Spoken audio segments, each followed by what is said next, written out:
नमस्कार दोस्तों, आपका बहुत बहुत स्वागत है मेरे YouTube चैनल पर। आज सुनेंगे कहानी घरेलू महिला। मोहन आज फिर लता को उसकी औकात दिखाकर दफ्तर के लिए निकल गया। और वो दिखाए भी क्यों ना, क्योंकि लता एक घरेलू महिला है। वो कोई ज़्यादा पढ़ी लिखी लड़की नहीं, ना ही वो कोई कामकाज सफल महिला है, ना ही वो कोई कामकाजी और सफल महिला है।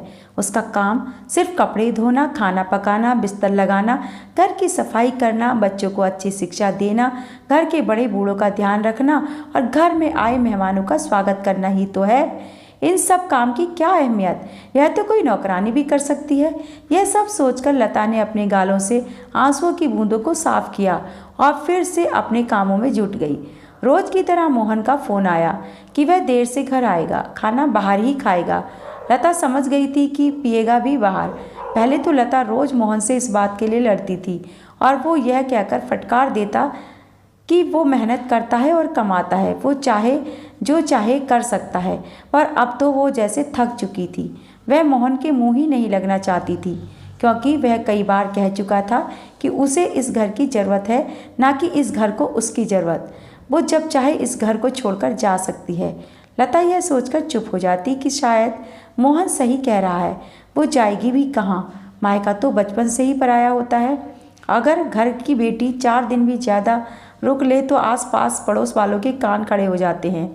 नाते रिश्तेदार चुटकियाँ लेना शुरू कर देते हैं और बात माँ बाप की इज्जत पर बन आती है। यही सब सोचकर लता अपमान की घूंट पी जाती है। अगले दिन लता की तबीयत को ठीक सी नहीं लग रही थी। उसने नापा तो उसे बुखार था। लता ने घर पर ही रखी दवा ले ली और जैसे तैसे नाश्ता और बच्चों का टिफ़िन लगा दिया और कमरे में जाकर लेट गई। मोहन यह कहकर चला गया कि डॉक्टर को दिखा लेना। शाम तक लता का बुखार बढ़ गया। उसकी तबीयत में जरा भी सुधार नहीं हुआ। उसने मोहन को फ़ोन किया तो उसने कहा कि वो घर आते वक्त दवा लेता आएगा। मोहन ने लता के पास दवा रख दी और कहा ले लो, क्योंकि उसने दवा लाने का इतना महान काम जो किया। पत्नी ऐसा नहीं कह सकती। वो दवा देगी और प्यार से उसके माथे पर हाथ भी फेरेगी। उधर सासू माँ ने खाना बनाकर आज रात के लिए यह मोहर लगा दी कि वाकई में इस घर को लता की ज़रूरत नहीं। रात को लता ने खाना नहीं खाया। वो बेचैन होकर तड़प रही थी। उधर मोहन चैन की नींद सो रहा था। सोए भी क्यों ना, उसे अगले दिन काम पर जो जाना था। वो कमाता है, इस घर को उसकी बहुत आवश्यकता है। अगले दिन मोहन दवा ले लेना कहकर चला गया और रात के डॉक्टर के पास चलना अपना महान फर्ज निभाकर चला गया। उधर सास ने भी अपनी बीमारी में हाथ पैर चलाने की नसीहत देकर महानता का उदाहरण दे दिया। शाम को लता की तबीयत और बिगड़ गई। सास ने मोहन को फ़ोन किया। उसने कहा वो अभी आता है, पर मोहन को यह कहे भी 1 घंटा हो गया। फिर मोहन को दोबारा फ़ोन की, तब तक लता मौत के करीब पहुंच चुकी थी। मोहन घर आकर उसे अस्पताल ले गया।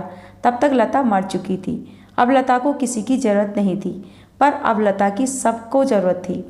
आज लता की 13वीं हो चुकी थी। दिलासा देने वाले मेहमान सब जा चुके थे।